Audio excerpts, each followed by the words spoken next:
En fait, moi, je suis un produit de l'Institut de police du Québec de l'époque, plus particulièrement de la 160e promotion. Et pour ceux qui s'en souviendront, à l'époque, il y a plus de 30 ans, c'était les habits beiges et bruns qui valorisaient notre teint, pourrais-je ainsi dire.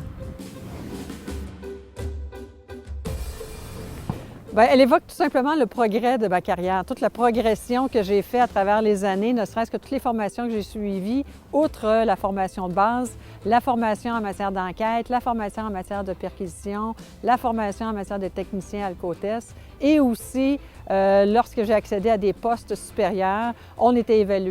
évaluée à l'École nationale de police par des gens de l'externe que j'ai extrêmement appréciés. Alors, ce que je suis aujourd'hui, je le dois à l'École nationale de police. J'ai découvert un milieu d'enseignement qui favorise évidemment en premier lieu le savoir, le savoir-faire, mais surtout le savoir-être.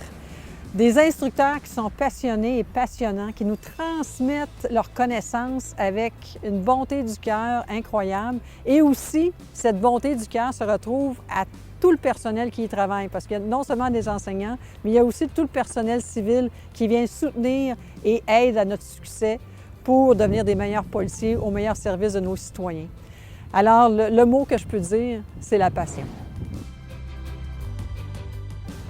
Je souhaite qu'on continue à développer les meilleures pratiques, mais d'être encore en avant-plan, de créer des vigies pour voir les prochaines tendances qui vont toucher les organisations policières, être proactif dans ce qui serait les meilleures pratiques à développer, mais en amont des problématiques et surtout peut-être développer des communautés de pratiques qui viendraient nous aider au niveau des organisations policières pour être plus agiles dans nos interventions face au développement de la modernité, si on veut, de la police. Ah, écoutez, je ne suis pas encore aujourd'hui lors des qualifications de tir, je ne peux m'empêcher de penser, en fait, d'entendre dans ma tête une célèbre phrase d'un instructeur, plus spécialement notre instructeur, M. Stratch, un Polonais, et qui nous disait de contrôler notre singe,